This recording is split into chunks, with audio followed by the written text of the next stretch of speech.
It was a chilly night in late October in Montana, and I was about 8 years old. My dad decided to take our family for a weekend getaway to a cabin he planned to rent. My mom thought it was a wonderful idea for me, my sister, Emily, and our parents to spend some quality time together.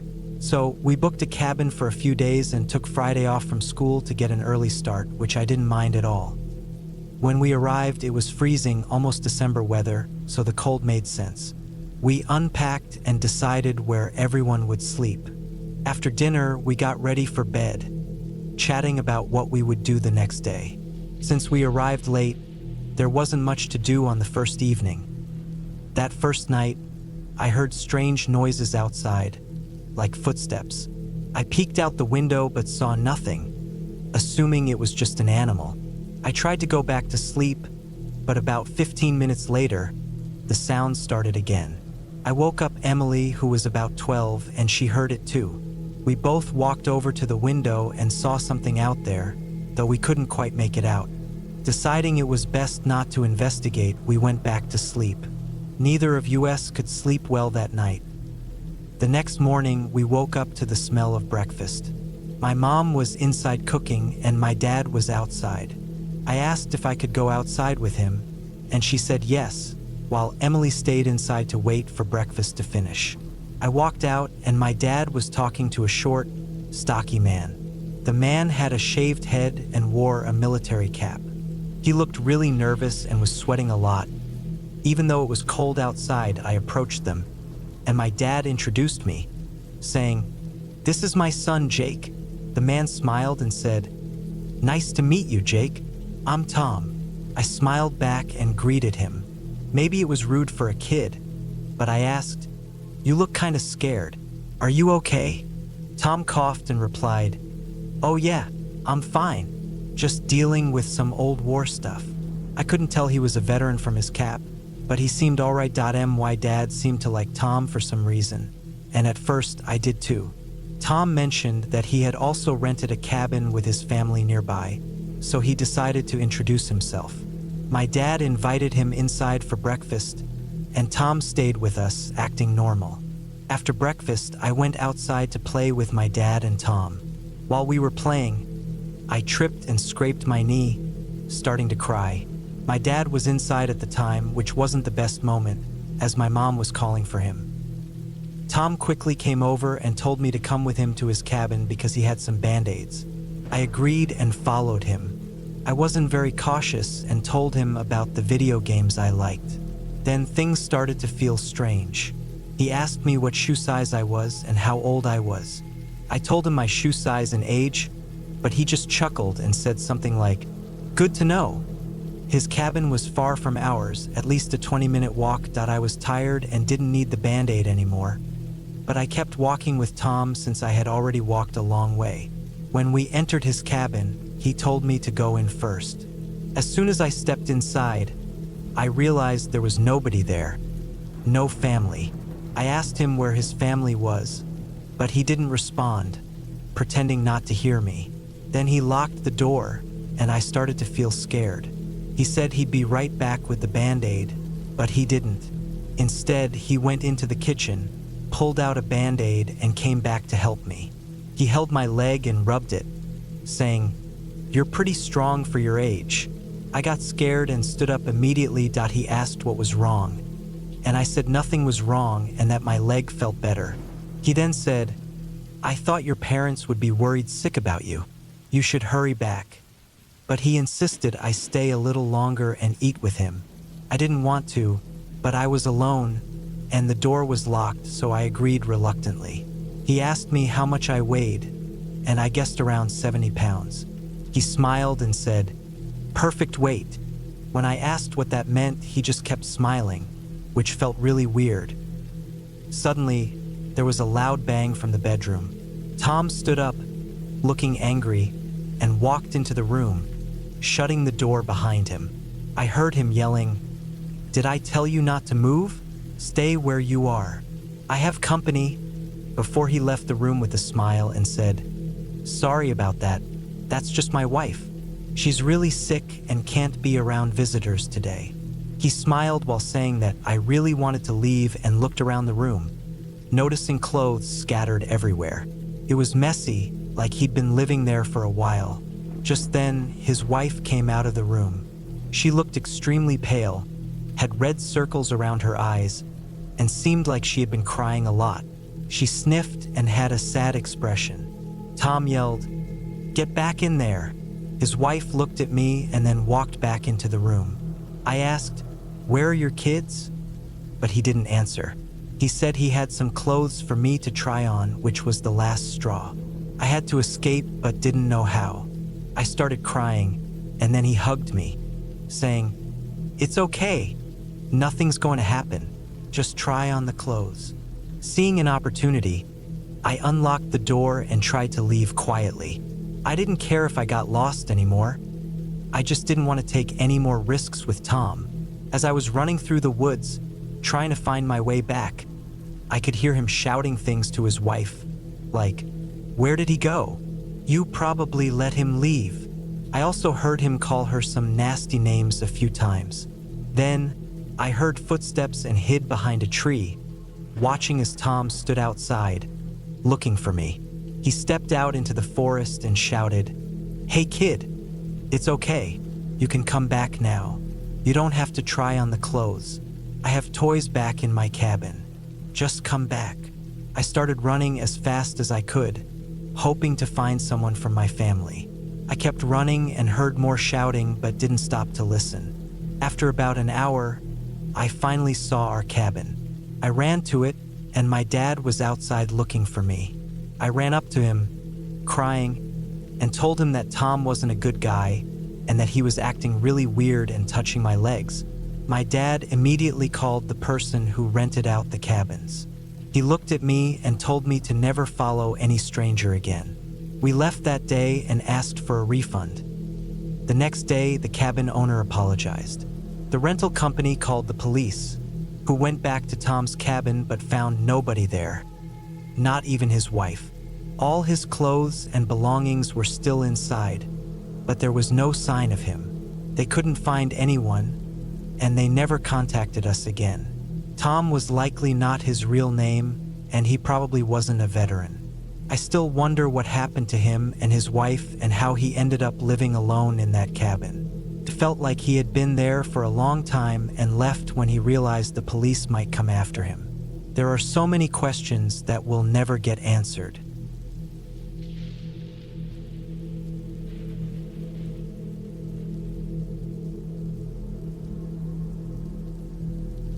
I was 11 when this happened. My older sister, Ariel, was 14, and my younger sister, Belle, was 8. My dad worked as a freelance programmer, making good money but struggling with over $500,000 in debt. Since my mom wasn't great at managing finances, we rarely had extra cash for fun. This meant vacations only came every few years, usually to visit relatives. After finishing a long project for a big client, Dad decided to celebrate by watching the movie Final Destination, a horror flick he loved to scare us with. While we were watching, the phone rang. Dad answered it and came back to get Mom while we continued the film. Belle took the chance to pause the movie and play with our dog, Duchess, because she was scared. About 10 minutes later, Dad excitedly announced that we'd be spending the weekend in a cabin. Apparently, his client owned a lovely cabin by a lake in the mountains and offered it to us for a great price. It was Thursday, and Mom started packing in a frenzy, so we missed the rest of the movie.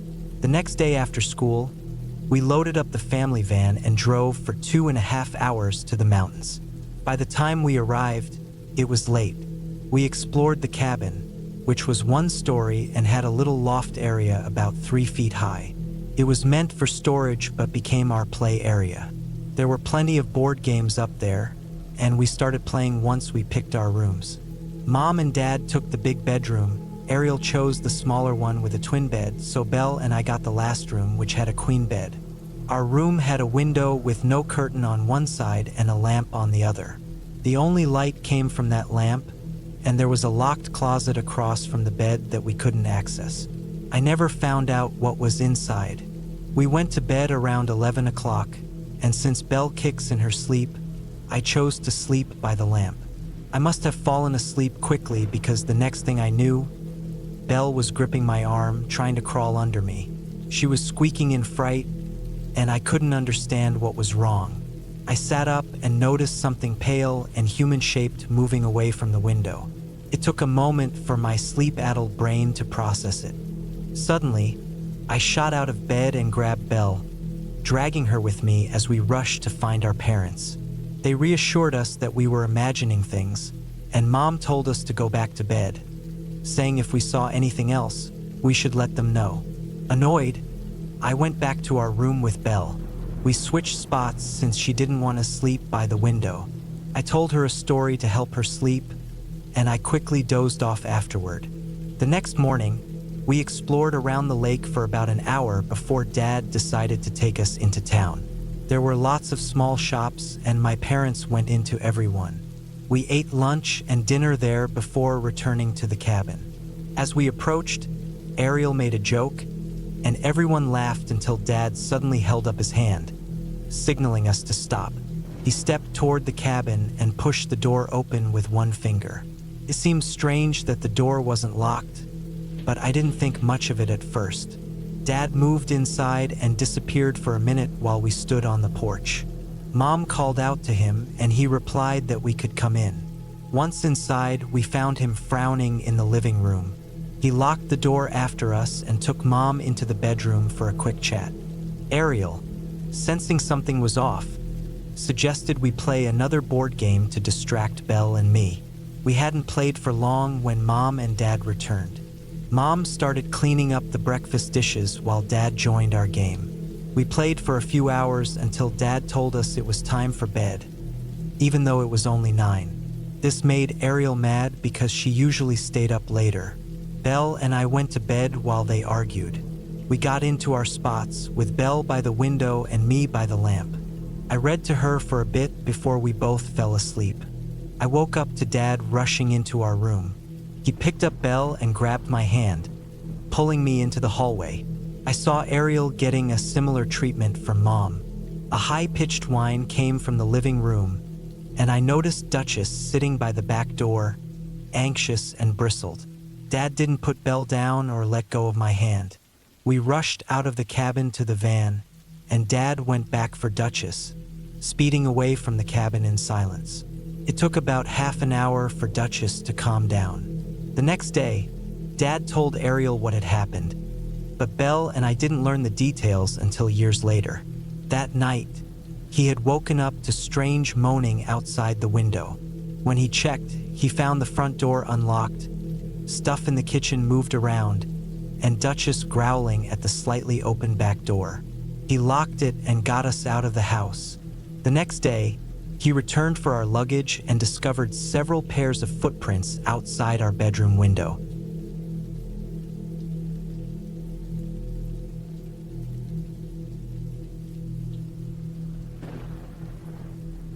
My friend Sarah owns a cabin by a lake in Oregon, and one summer she invited me and her cousin, Jake, to stay there.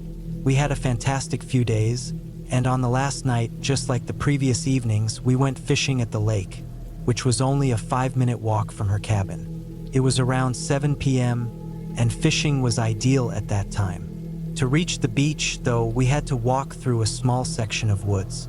There was a trail in the middle that during the day was used by women jogging with strollers and kids running to another nearby beach. Our spot was a bit more private, and there was no clear trail to get there. The hill down was steep and slippery, and on the way back, it required climbing on all fours to reach the top. We stayed at that beach until about 8:30, just sitting in the dark and relaxing. We were well-behaved kids and mostly just sat on a log, chatting. It was one of those strange moments where you suddenly look around and realize it has gotten dark. I told Sarah and Jake that we should probably head home, and they agreed. We packed up our gear. This was the latest we had stayed out at the beach, so with my overactive and scary movie-inspired imagination, I was a little bit scared. We calmly and silently, for some reason, walked up the hill. I mentioned that it felt pretty creepy here at night, and then Jake made it 10 times worse. He told us a story about these mountain men who had been around in the 60s. These men lived in the woods and were part of some kind of cult. He said they had murdered people all over the area for their cult and that some were still around. I was hysterical and terrified, but outwardly I just told Jake to shut up and stop trying to scare us. As we started crossing the trail, Jake looked to our right for some reason. He stopped dead in his tracks and looked scared. Sarah told him to stop being silly, and the two of us began to climb the steepest part of the hill, the section that required climbing with our hands. Jake grabbed us both by the arm very forcefully and made us look in the direction he was staring. At first, I couldn't see anything and just wanted to get home, but then my eyes adjusted, and I saw a large man, assuming it was a man because of his shape, stumbling toward us pretty slowly. Who knows what his intentions were, but being kids, we freaked out and scrambled up the hill as fast as we could. We all turned around at some point and saw that the man was running, stumbling faster toward us as we climbed. He got pretty close to us until we finally got over the hill and sprinted across the road to the cabin. At first, it sounded fairly innocent, but we all felt a deep sense of dread when we saw him on that trail. I didn't feel like he had good intentions. Once we got to the cabin, we threw our gear on the porch and ran to the front door, only to find it locked. However, there was a secret knock that Sarah's family had taught us so that the person at the door was a family member or a friend. It was a fairly complicated rhythm, and both Sarah and Jake banged on the door using the family knock. I remember just looking around, trying to see if the stranger had followed us, but I saw nothing. We were let in, and in a panic, we told the adults the whole story. They said it was probably just some guy who we might have scared. We disagreed but felt safe inside the locked cabin with the grown-ups. The cabin had a walkout basement, basically a lower story, not a creepy basement. It had a door and windows where Sarah and I slept on bunk beds. We went downstairs to get into our pajamas. After about 5 minutes of calming down together, we heard the family knock again. I thought it was Jake trying to come in from the stairway door, so I said, "Come in." But there was no response. It happened again, but this time we realized where it was coming from. The window outside. Sarah and I turned completely white and stared at each other with that horrible feeling of terror in our stomachs. It happened again, but a little more frantically. We both ran to the stairway door and rushed up to the living room where Sarah's family and Jake were. We told them everything we had heard through the panic and tears. Jake went downstairs to listen and said it was definitely the knock. Sarah's uncle, older brother, and cousin all grabbed flashlights to go look outside. We heard it again, but this time it was coming from the front door. Everyone looked at the door and huddled together. It happened once or twice more, and Sarah's uncle finally decided to call the police. He said, "I'm not sure what their intentions are, but someone is trying to get into our cabin." To the police. The knocking continued for another 2 minutes or so before it finally stopped. 5 minutes after the call, the police arrived with a comforting loud pounding and yelled through the door to make sure. Sarah's uncle looked outside a window and saw other officers searching around for the stranger. The policeman asked us 3 kids what had happened in the woods, and we told them the whole thing. They never found anyone, but those banging knocks at the door will stick with me forever. The officer said it was probably just some guy who was twisted and wanted to freak some kids out. What really creeped me out the most was the fact that the person had memorized the complicated family knock. All 3 of us ended up sleeping on the floor together that night.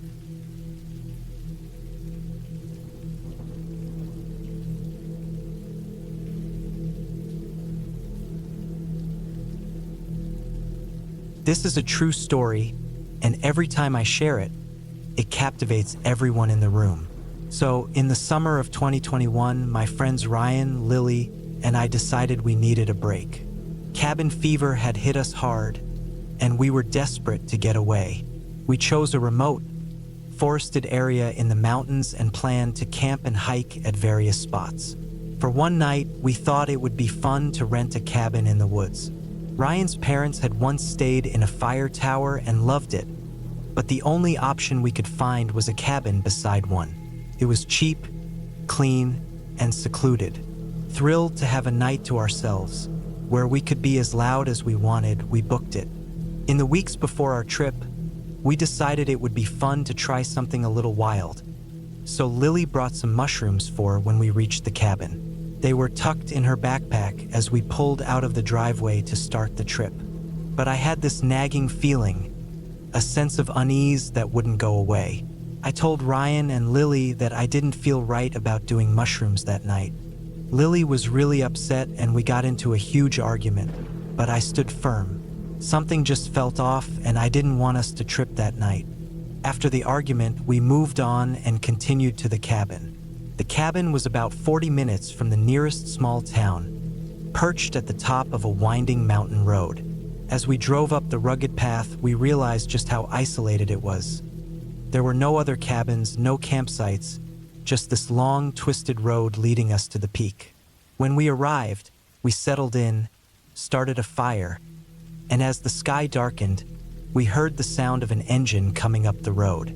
We saw headlights, and soon, a group of teenagers arrived on an ATV. Our nerves calmed as they waved and climbed up to the fire tower, staying only briefly before they left. We had heard that people occasionally visited the tower, and they were the only ones we saw all night. After putting out the fire, we went inside the cabin, made some lukewarm hot dogs, ate quickly, and then sat in silence. It's hard to describe how quiet it gets in the wilderness. Every little sound is magnified, rustling leaves, the wind through the trees.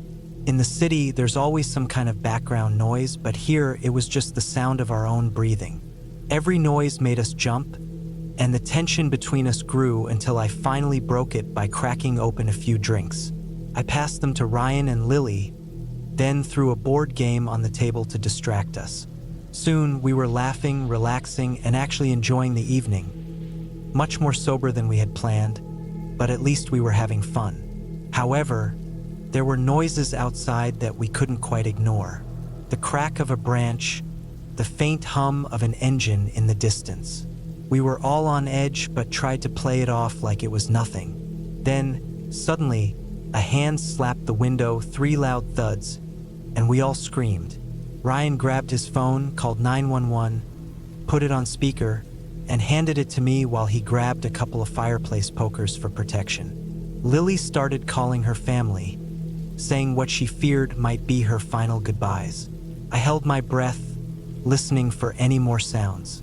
Whoever had been outside must have heard us call 911 because everything went silent. They were trying to slip away quietly.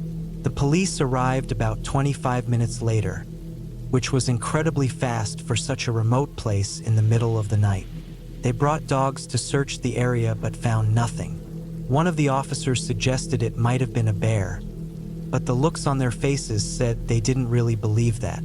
Besides, we barely cooked those hot dogs, and why would a bear knock on the window like a person, especially after we screamed? The officers had one odd detail to share. They passed a car at the base of the mountain on their way up. That was the only sign of anyone else around. Hearing this, my blood ran cold. Ryan and Lily, still in shock, didn't fully grasp the significance of that car at the time, but I couldn't stop thinking about it.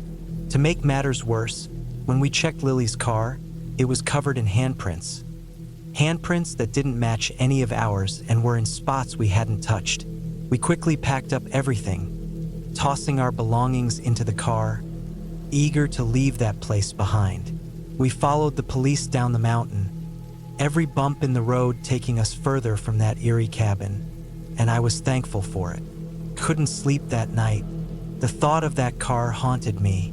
There was nothing else on that mountain, no campsites, no pull-offs. Whoever had been outside had parked far down the road and hiked up, making sure they wouldn't be seen. They didn't want to scare us with a quick prank. They had planned it, moving quietly and intentionally. I still don't know who or what was out there that night. Maybe it was a twisted joke, or maybe it was something much more sinister. I'll never know, but I'm grateful Ryan called 911 when he did.